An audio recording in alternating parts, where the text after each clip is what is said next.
ज्ञान दर्पण। गरीब मछुआरा महादेव और जलपरी। कहते हैं कि एक गांव में कभी महादेव कोली नामक एक मछुआरा अपनी पत्नी सोनाबाई के साथ रहता था। महादेव स्वभाव से बड़ा ही सीधा और भोला भाला व्यक्ति था। उसकी नेकी और ईमानदारी के कारण पूरे गांव के लोग उसकी इज्जत करते थे। मगर उसकी पत्नी सोनाबाई बहुत ही चतुर और लालची औरत थी।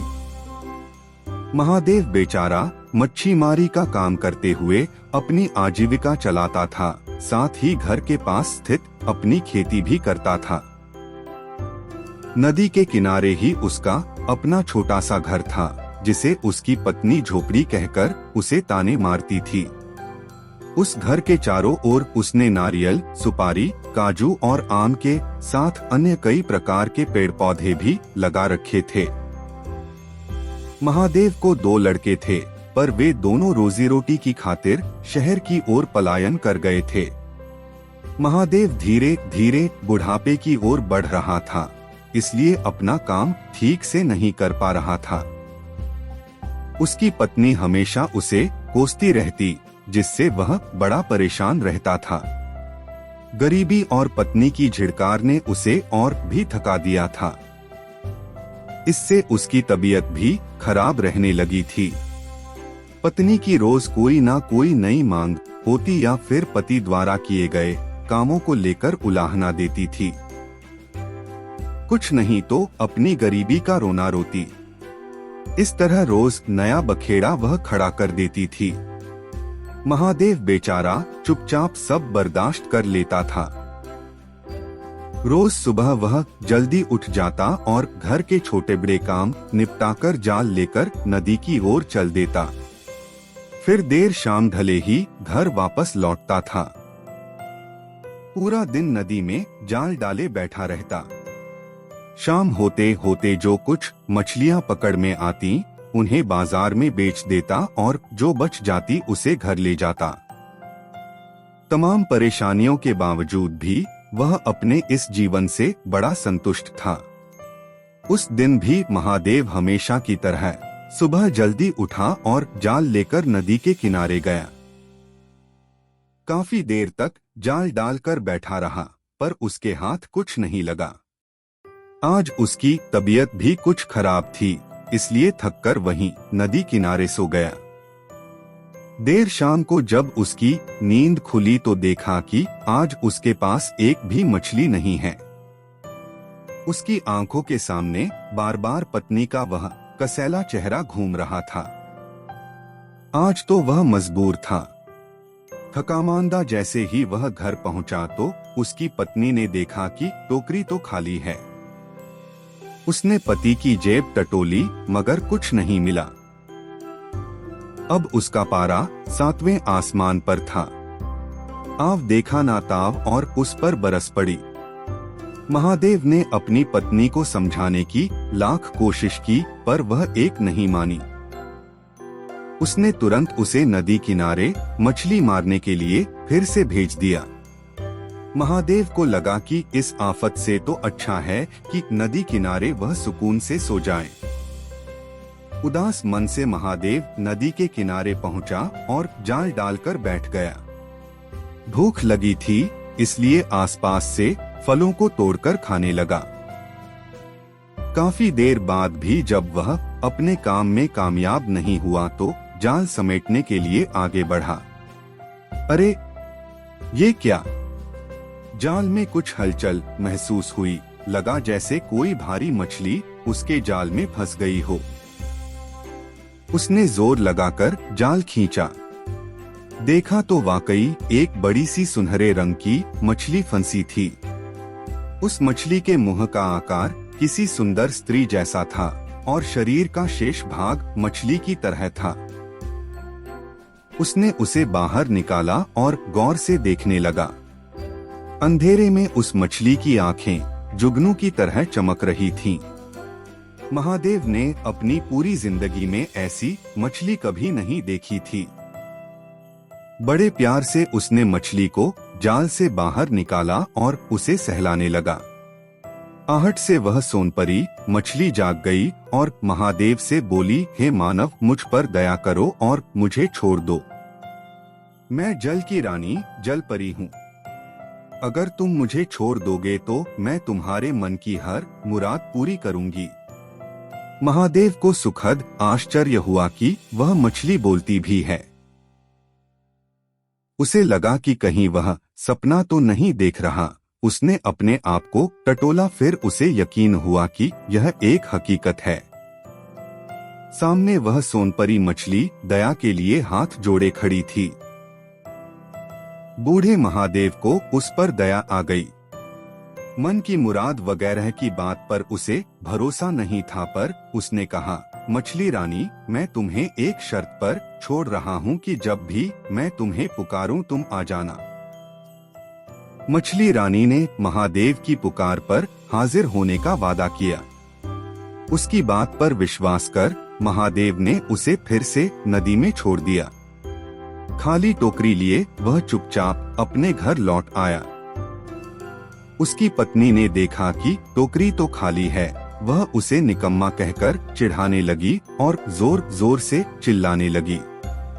महादेव ने अपनी पत्नी को धीरज दिया और नदी किनारे घटित वह घटना सुनाई। उसकी बात सुनकर वह उसे कोसते हुए बोली, तुमने उस मछली रानी से कुछ मांगा क्यों नहीं? अभी फौरन जाओ और उससे कुछ खाने पीने का सामान मांग कर ले आओ। खाली हाथ मत आना, वरना मैं तुम्हें घर में घुसने नहीं दूंगी। पहले तो महादेव जाने को तैयार नहीं था, पर जब पत्नी ने जोर से डांट पिलाई तो दबे पांव वह नदी की ओर चल दिया। नदी किनारे पहुंचकर उसने जलपरी को आवाज दी, हे नदी की रानी जलपरी, बाहर आओ, मैं मजबूर हूँ, जरा मेरी विनती तो सुनो। उसकी आवाज सुनकर वह जलपरी तुरंत पानी से बाहर आई। महादेव ने हाथ जोड़कर उससे कहा, हे जलपरी, मेरे घर में खाने को कुछ नहीं है, इसलिए खाने के लिए कुछ सामान दे दो। ठीक है, अभी तुम घर जाओ, सामान पहुंच जाएगा। यह कहकर जलपरी नदी में कूद गई। महादेव जब घर पहुंचा तो देखता है कि खाने का सामान घर के बाहर रखा है। उसने अपनी पत्नी को आवाज लगाई। बाहर ढेर सारा खाने का सामान देखकर उसकी पत्नी खुश हो गई। दोनों ने मिलकर सारी चीजें घर में रखीं। महादेव अभी इस काम को खत्म भी न कर पाया था कि उसकी पत्नी फिर से बोली, सिर्फ खाने के सामान से काम नहीं चलेगा, जाओ और उस मछली रानी से मेरे लिए अच्छे कपड़े और जेवर मांग कर ले आओ। महादेव बोला, अभी तो इतना सामान मांग कर ले आया हूँ, तुरंत नई मांग रखना अच्छी बात नहीं है, मैं कल जाऊंगा। मगर उसकी पत्नी को धीरज कहाँ था। उसने उसकी एक न सुनी और चिल्लाने लगी। हार मानकर महादेव उन नदी के किनारे गया और उसने जलपरी को आवाज दी। जलपरी मचलते हुए पानी से बाहर आई और बोली, अब क्या चाहिए? महादेव ने झिझकते हुए अपनी पत्नी की मांग उसके सामने रखी। वह बोली, घर जाओ, सब पहुंच जाएगा। महादेव जैसे ही घर पहुंचा तो चकित हो गया। नए नए कपड़े और जेवर घर के बाहर रखे थे। उसने अपनी पत्नी को बुलाया। कपड़े और जेवर देखकर तो वह नाचने लगी। कुछ ही देर में उन्हें पहनकर वह ठुमकने लगी। महादेव को लगा कि चलो अब तो उसे पत्नी के ताने नहीं सुनने पड़ेंगे और वह खुश हो गया। मगर पत्नी भला कहाँ मानने वाली थी। उसकी मांग तो बढ़ती ही जा रही थी। अब की बार वह प्यार से बोली, ये कपड़े तथा जेवर पहनकर मैं इस झोंपड़ी में कैसे रह सकती हूँ? क्या ये अच्छा लगता है? अभी आराम करो, कल सुबह जाकर मछली रानी से रहने के लिए एक महल मांग लेना। उस महल में हम राजा रानी की तरह रहेंगे। महादेव चुपचाप उसकी बात सुनता रहा, पर पत्नी के प्यार को देखकर पिघल गया। सवेरा होते ही उसकी पत्नी ने महादेव को खिला पिलाकर नदी के किनारे भेज दिया। महादेव ने फिर से जलपरी को पुकारा। जब वह आई तो महादेव बोला, हे जलपरी, मैं बहुत शर्मिंदा हूँ। मेरी पत्नी के कहने पर मुझे बार बार तुम्हारे पास आना पड़ रहा है। मेरी पत्नी अपनी उस झोपड़ी की बजाय अब एक महल चाहती है। वहाँ वह बहुत दुख झेल चुकी है, इसलिए महल दे दो। जाओ, यह भी इच्छा पूरी हो जाएगी। इतना कहकर वह नदी की लहरों में ओझल हो गई। महादेव जब घर लौटा तो उसने देखा कि उसके छोटे से घर के स्थान पर वहाँ एक महल खड़ा हो गया था। उसकी पत्नी किसी रानी की तरह अंदर बैठी थी। वह बहुत खुश दिखाई दे रही थी। कुछ दिन इसी तरह राजी खुशी से बीत गए। एक दिन सुबह सुबह महादेव की लालची पत्नी बोली, दिन रात काम करते हुए मैंने अपना सारा जीवन बिता दिया। अब तुम अपनी उस मछली रानी से मेरे लिए नौकर, चाकर तथा अन्य सुख सुविधाएं मांग कर लाओ। महादेव ने उसे समझाने का काफी प्रयास किया, किंतु वह उसकी एक ना मानी। उसने महादेव को जाने के लिए मजबूर कर दिया। महादेव पुनः नदी की ओर चल दिया। वहां पहुंचकर उसने जलपरी को आवाज दी और उसके सामने अपनी इच्छा रखी।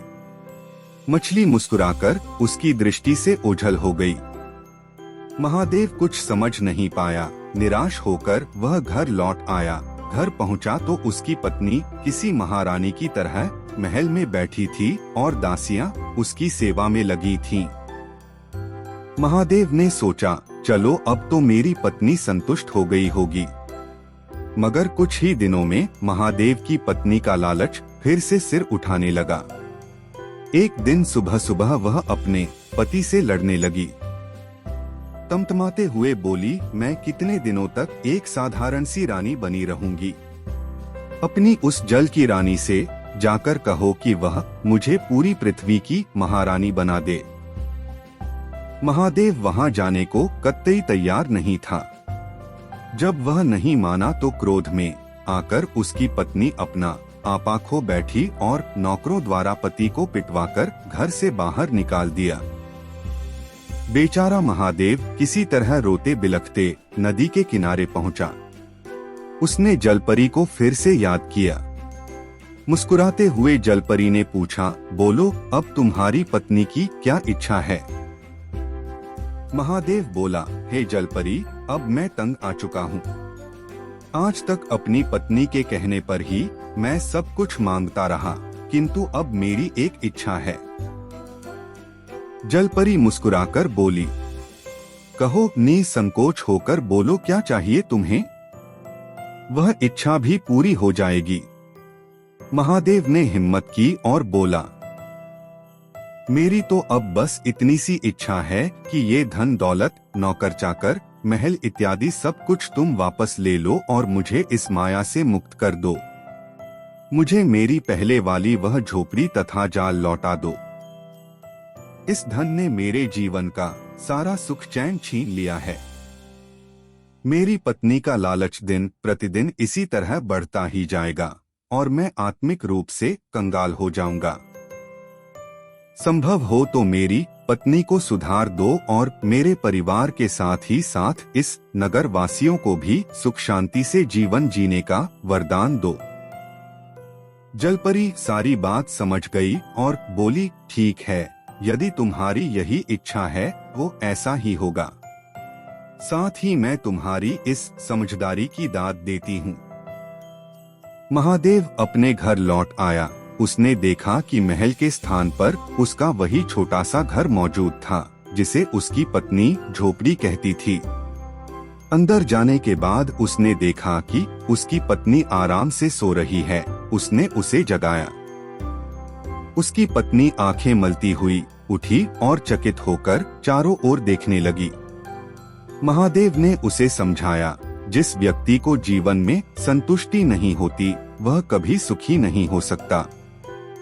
पत्नी की आंखें खुल गई थीं। उसे अपनी भूल का एहसास हो गया था और वह पछताने लगी। अपने पति से क्षमा मांगते हुए बोली, जलपरी मेरे सपने में आकर बोली कि तुम्हारा पति महान है। वह चाहता तो तुम्हें ठुकराकर अपने लिए नया जीवन मांग सकता था, मगर उसने ऐसा नहीं किया। तुम्हें उस पर गर्व होना चाहिए। बदले में उसने परिवार तथा नगर वासियों के लिए सुख शांति और संपन्नता मांगी। आज से तुम लोगों का यह नगर प्राकृतिक सौंदर्य और धन धान्य से परिपूर्ण होगा। यहाँ के लोगों का जीवन खुशहाल होगा। सारे पति पत्नी प्रेम से रहेंगे और उनका आपस में कोई झगड़ा टंटा नहीं होगा। मेहनत करने वाला कभी भूखा नहीं सोएगा। महादेव ने उसे गले से लगा लिया। इसके बाद वे दोनों अपना जीवन सुखी दाम्पत्य के रूप में जीते रहे। महादेव के मासूमियत की मिसाल लोग आज भी देते हैं।